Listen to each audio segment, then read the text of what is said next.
ہم کو محفوظ رکھیں گے تاکہ وہ آنے والے لوگوں کے لیے نشانی بنے.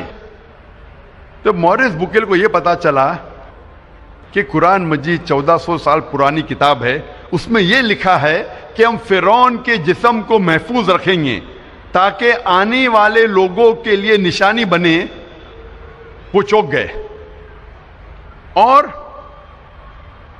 وہ قرآن مجید کا ترجمہ پڑھے، اور قرآن مجید کا ترجمہ پڑھنے کے بعد اتنا متاثر ہوئے کہ قرآن مجید کو اچھے سے جاننے کے لیے انہوں نے 50 سال کی عمر میں عربی سیکھی. آپ سوچ سکتے ایک غیر مسلم، ایک عیسائی 50 سال کی عمر میں عربی زبان سیکھ رہا ہے قرآن مجید کو سمجھنے کے لیے. اور قرآن مجید کی تحقیق کرنے کے بعد انہوں نے ایک کتاب لکھی، بائبل، قرآن اور سائنس.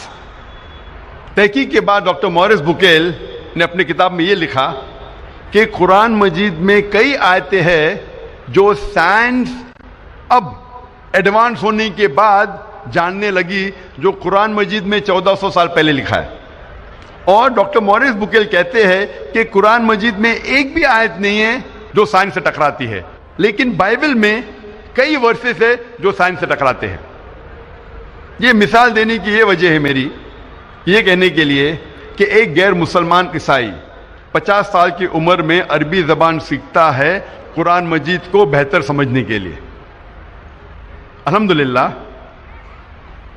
کچھ سال بعد اللہ سبحانہ ڈاکٹر مورس بکیل کو ہدایت دیتے ہیں، اور الحمدللہ مرنے کے پہلے ڈاکٹر مورس بکیل نے اسلام قبول کیا تھا. تو عمر کبھی بھی وجہ نہیں ہے ایک انسان کو اچھے کام سے روکنے کے لیے، لیکن ہر مسلمان کو ڈاکٹر مورس بکیل جیسا جذبہ نہیں ہوگا، لیکن پھر بھی ان کے پاس بہانہ نہیں ہے. اگر کوئی عربی زبان نہیں سیکھ سکتا ہے تو کم از کم وہ قرآن مجید کا ترجمہ پڑھے. اور آج الحمدللہ دنیا کی اہم زبانوں میں قرآن مجید کا ترجمہ ہو چکا ہے. مولانا عبد المجید دریابادی فرماتے ہیں کہ ساری دنیا میں سب سے مشکل کتاب جس کا ترجمہ کیا جا سکتا ہے وہ قرآن مجید، کیونکہ قرآن مجید کی زبان آسمانی زبان ہے، اللہ سبحانہ و تعالیٰ کی زبان ہے، اور یہ معجزہ زبان ہے. اسی لیے قرآن مجید کا 100% ترجمہ کرنا ممکن ہی نہیں.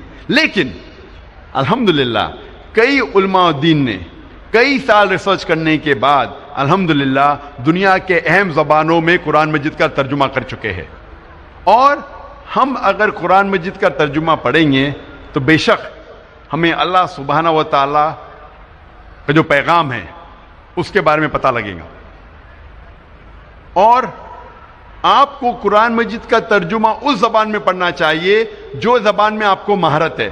اگر آپ کو اردو میں مہارت ہے تو قرآن مجید کا ترجمہ اردو میں پڑھیے، اگر آپ کو ہندی میں مہارت ہے تو ہندی میں پڑھیے، اگر انگریزی میں مہارت ہے تو انگریزی میں پڑھیے، اگر فرینچ میں مہارت ہے تو فرینچ میں پڑھیے. لیکن قرآن مجید کا ترجمہ پڑھنا لازم ہے اگر آپ عربی زبان نہیں جانتے، تاکہ آپ اللہ سبحانہ و تعالیٰ کا آخری